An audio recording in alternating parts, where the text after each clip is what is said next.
Hi, my name is Nini and welcome to Dads Can Cook. Today we profile a successful businessman who's carved a niche for himself throughout the country by keeping our houses and offices clean.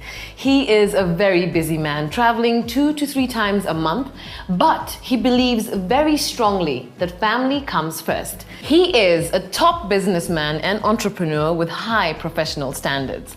A hotelier by profession, he studied at La Roche in Switzerland. He is Group CEO of Parapet Group of Companies, composed of 2 companies, Parapet Hospitality and Business Institute and Parapet Cleaning Services, which is a top 100 company in Kenya. Parapet Cleaning Services has been nominated 3 times as a top management company. In 2011, he was voted a top 40 under 40 by the Business Daily. He was also the youngest Rotarian to become president at the age of 24 when he started the Rotary Club of Langata, and is currently chair for the Rotary Club of Kenya, running 52 clubs. He is happily married and a father of 2 gorgeous boys. Welcome, Alex Nyaga. Thank you very much. Thanks for having me. I run 2 companies, the Parapet Cleaning Services and the Parapet Hospitality and Business Institute. Parapet Cleaning Services was started 14 years ago, and it was to fill a gap that was there during the time when a lot of companies were looking at outsourcing the services. And we came up with that concept to actually provide a full one-stop shop sort of solution for housekeeping solutions. And that included not just about commercial cleaning services, but also the sanitary bin services, waste management, gardening and landscaping, things that I'm very passionate about, and sanitary bins, detailed car cleaning, the whole shebang about anything that has to do with cleaning. Parapet Cleaning Services employs over 2,000 staff and probably indirectly also reaches out to about 4,000, 5,000 families. These are primarily young people who finished education and were not able to get an opportunity to build their careers or to go back to school and to college and stuff. And for them, it's a thing that created a lifeline to be able to actually provide and do a service that is highly required in this society. I'm an early riser for one. My day starts at 5 o'clock in the morning. And well, it's basically getting ready for the day. I plan my day in terms of just getting things, knowing what I have to achieve by the end of the day.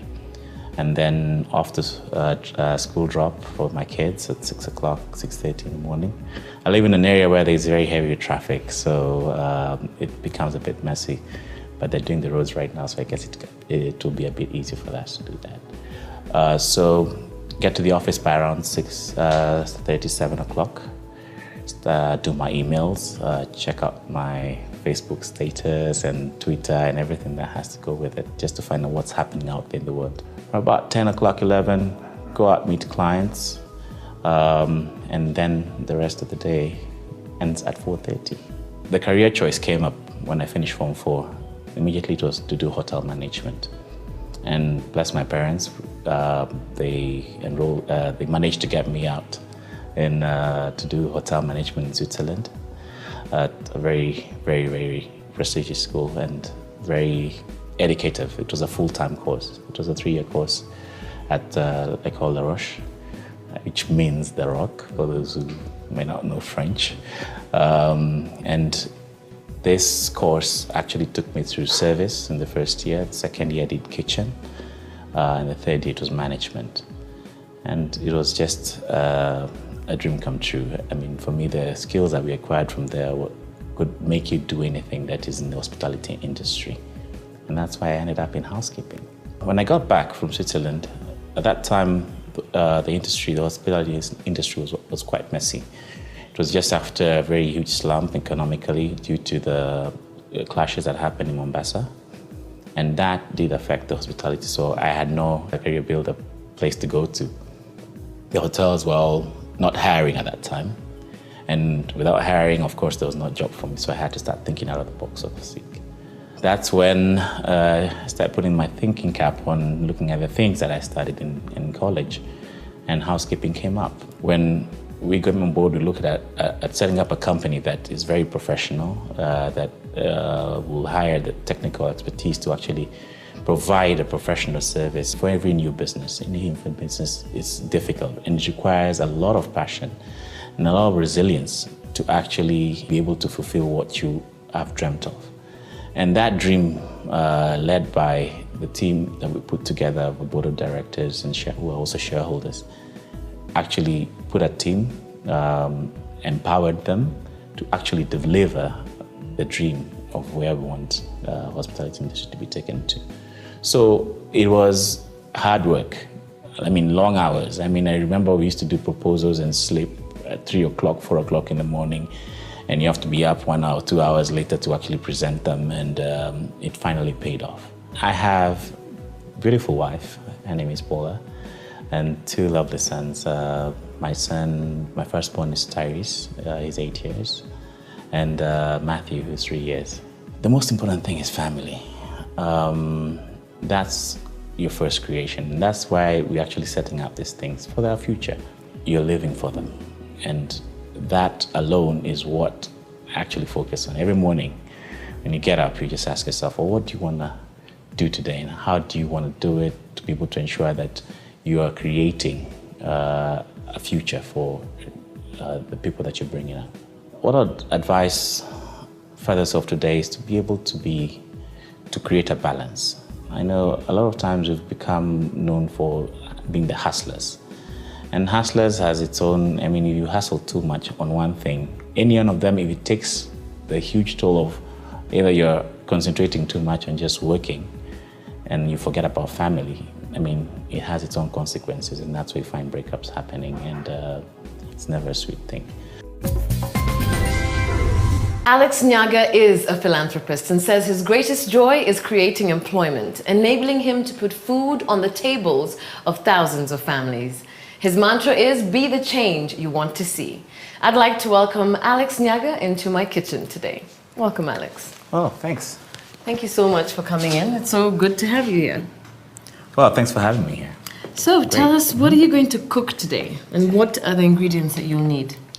Well, today I'm doing a chicken stir fry with noodles, with a twist of orange zest in it. A twist of, I like the way you say Very that. What do we have in front of us? Well, we have the vegetable oil here. We have some soy sauce, pepper for the garnishing, some orange juice. Freshly squeezed? Freshly squeezed, yes. Not from a packet? No, no. All right. Freshly squeezed is always tastes better. Then some onion rings just to fill up the garnishing. Some salt, a little brown sugar for the sweet taste.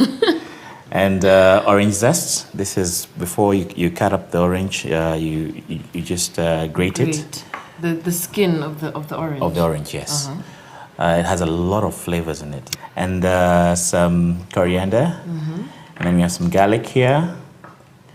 We also have some all-purpose flour just to thicken the sauce when you're cooking. Some bean sprouts, very nutritional. I love bean sprouts. Me too. And noodles, just other minute noodles. And then main ingredient, which is chicken breasts, which have been cut up into strips.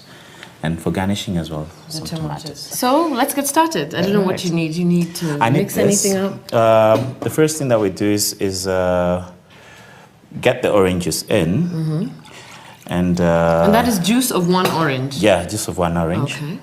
And a bit of brown sugar, just about 2 teaspoons should be enough. Oh, that's thick, huh? You should be able to work out. And then the lemon zest. You can use your hands as long as they're clean. They're clean. I washed them just before I started. Oh, good. And it's all of it? Okay, not all of it. And the rest of the garlic. So, and a bit of, just a pinch of salt to just add the flavor, and then now we just mix it up. Now, Alex, with your busy schedule, seriously, when do you ever find time to cook for your family? Well, over the weekends. And of course now it becomes a lazy dad sort of thing where you just do the barbecues and everything. It's always so much easier to just do it when you're chilling, you know? You have a beer in the backyard yes. and do a barbecue. Brown sugar is dissolved in there? Yes, it is. Okay. Now that's ready. That's now the ready. next So thing, what do we do next? I need us to light up this. Can I do that for you? Yes, please. Thank you. Okay. We're always having issues with putting that on. So we'll just put in So some is that olive oil or just this is vegetable oil. Vegetable oil? Yeah, vegetable oil. And do you consider yourself like health food freak? Would you opt to eat white meat instead of red meat? Use less oil, use olive oil or other, sunflower oil or something else? I prefer everything that you eat, you have to watch what you eat. So everything that goes in, so when you're choosing the oils or the various ingredients that you're looking at cooking, you always have to look at, okay, how many calories are this? Yeah. I know there's no calculator for it, but no. I'm not that kind of freak. I'm not a health freak, but it's just watching what it is. That you put in. I'm very rare on red meat. In fact, my choice for cooking, I don't like getting red meats out. So even during the barbecues, you can get chicken. You can even do a fish barbecue. Or a fish barbecue. I like white meats. And you still get the same, it's a healthy option then. Put in some, I'm afraid. I don't be afraid. Okay. Yeah, they're all good. Oh, you don't like one at a time, it separates on its own, huh? It separates. It separates on its own. Yeah. Okay. Yeah, Thank you. Do you ever have, like your kids helping you in the kitchen, your wife? Yeah, they love it. They love it. Yeah. Just bring that down a bit. So someone is always cutting up stuff for you in the kitchen? Who does that? Normally it's my wife who handles that. And the kids help out with the preparation of the eating area. Setting the table. Setting the table up. Putting the plates out. Yeah, so we can now increase this.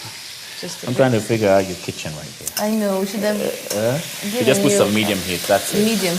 There. Yeah, that's it. That's good. My little son Matthew. He likes meat so much. He leave the noodles and eat the meat alone. He leave the noodles and just eat the. He likes yama. That's a 3-year-old. Yes, that's a 3-year-old. Oh, he must be the cutest. Where did you learn this recipe? Just pick it up. Really? Yeah. A chicken stir fry. I told you in my second year I did kitchen a whole year. And it was always easy for me after work because in the hotel industry we used to work very long hours. And when you go home, you just want to get something simple. Short of just getting your belly and skumas just sorted out. Yeah. It's always easier that way. But you want to get something, you're exhausted, you spend the whole day in the kitchen, you've just been smelling stuff, tasting stuff. Yeah, thanks to this, now you can see it. And that kind of thing just made me now look at recipes that are just easy to cook. Yeah. They don't take too much of your time, you just have to think about it. Yeah. And that is tasteful. I forgot to put something small over here. There was a soy sauce. Huh? Oh, the soy sauce. Yeah. And you had actually mentioned it. Yeah. So that's just browns the whole thing and just make it a nice thick sauce over there. Just put a teaspoon of it. Smells good. It smells delicious. Now this is the time we work at this thing. Oh. So. Yeah. Oh wow. And the heat has to remain high. Yeah. The heat has to always be high throughout this cooking? Okay. Look at that. Oh, it smells good. You see, you have to choose the pot that you use. It has to be a wok. It has to be a wok. That's a non-stick. Yes. Otherwise, this will already be dried by now. And then burnt, exactly. It will burn, yeah. So you have to choose a. Look at how it's turning. It's nice and brown, like a nice brownish orange. Huh? That's from the soy sauce and of course the orange juice. Exactly. So when it's coming to a boil, you start adding the 2 teaspoons of. Okay. Does your wife enjoy your cooking? She does. In fact, it becomes like those things that you look out for. Yeah. As in? Because it doesn't come often. Really? Okay, I can see what you mean by the flour just thickening it. Yeah. The reason that I was asking if you mix it with water is because I always thought you can reduce the fire, Kidogo. You know how you put flour into food and then it forms these lumps? Mm-hmm. How do you avoid that? You put bit by bit and then mix. Mm-hmm. Another one, you put bit by bit. You cannot be able to put the whole thing. As you saw, I was just doing it by a teaspoon. Oh, so you don't have to, because I would mix mine in water, just because I'm afraid of the lumping effect. It can be thickened, because now it's almost ready, actually. Yeah? How was life in Switzerland? As a student, working there, your first job was there in Switzerland, right? Yes. Did you struggle a lot? Did you have to cut costs, budget when it came to food, steal from the hotel you were working at? Now, the good thing about it is that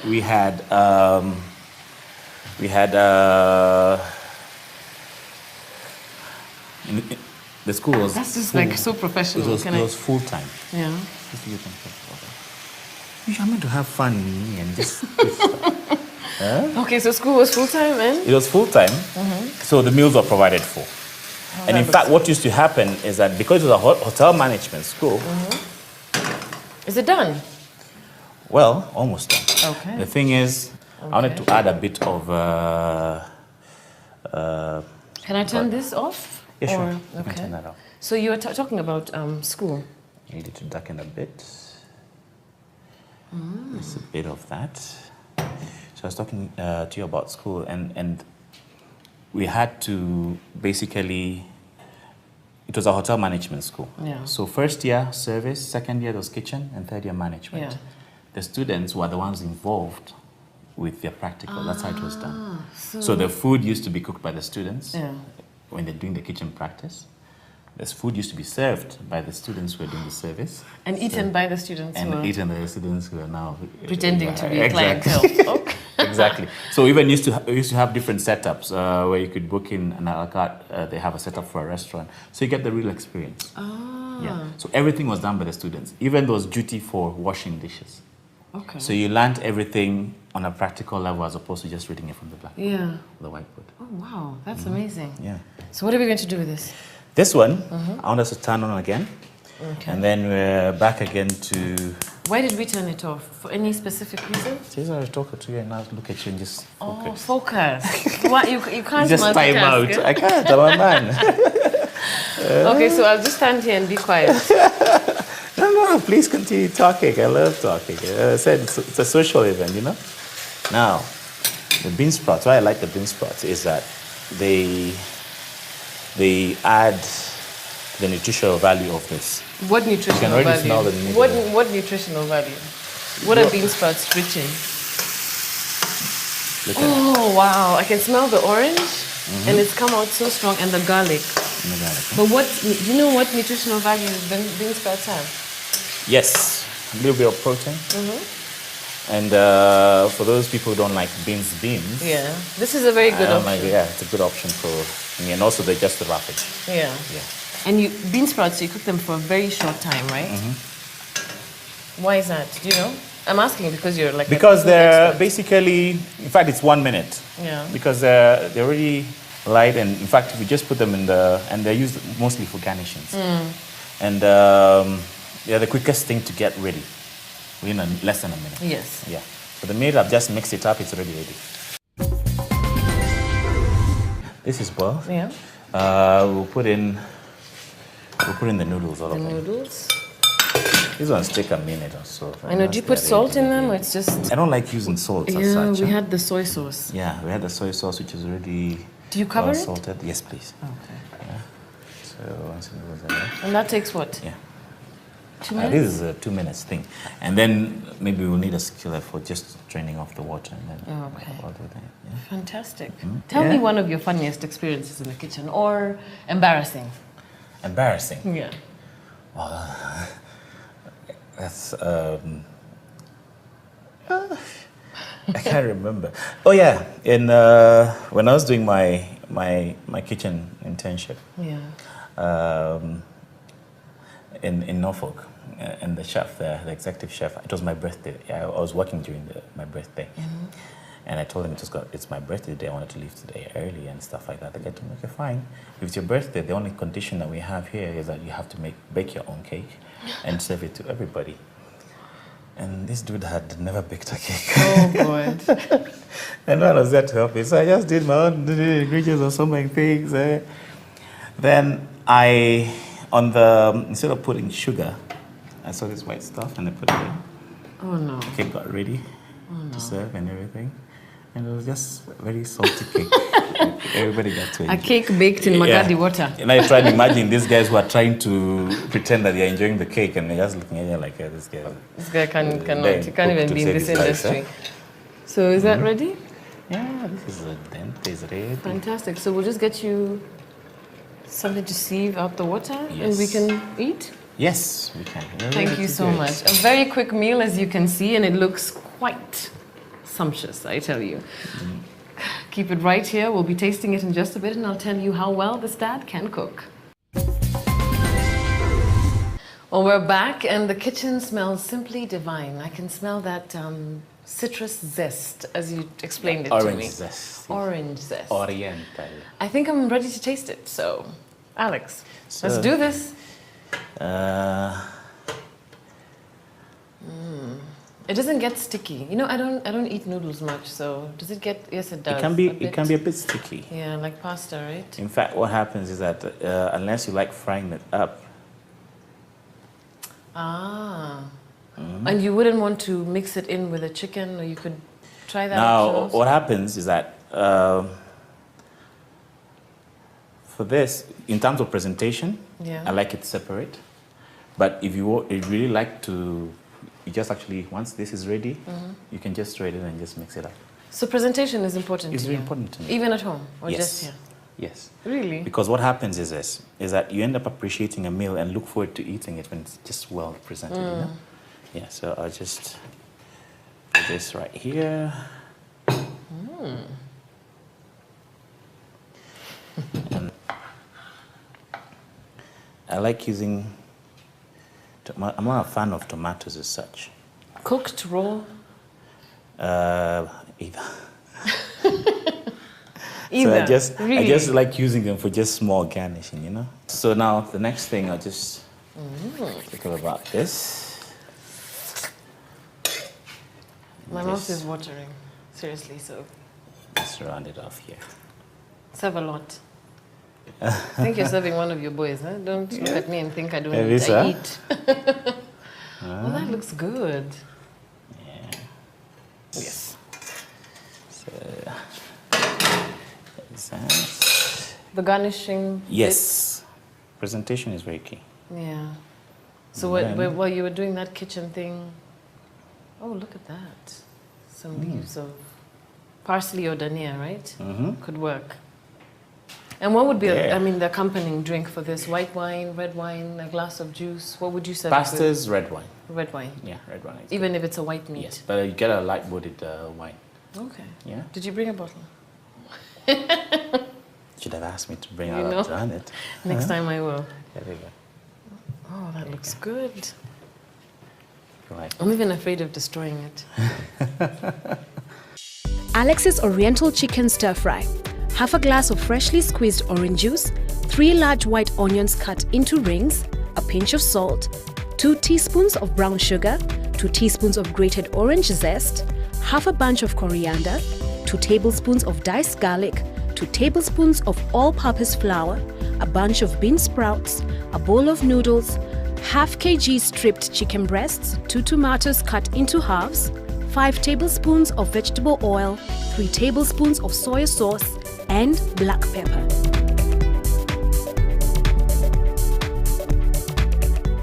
I'm going to try the chicken first because it looks amazing. And a big piece. Is that nice? Oh. Are you tasting the oranges? The oranges. And then the orange juice. And the garlic. Yeah. I can taste all that. Is it sweet? It's sweet. Thank you so much for sharing this recipe with me today. I have never even thought, seriously, as this is something that I could definitely try at home, and it's quick and it's easy. Yes. It is a beautiful meal, for sure. As in, this tastes heavenly. Try it out in your kitchen. If you have 20 minutes, you get home late, whip up what do you say, chicken breast, chop it up into strips, do the whole orange thing, and it tastes amazing. I can tell you one thing, this dad can cook. Voila, thank you.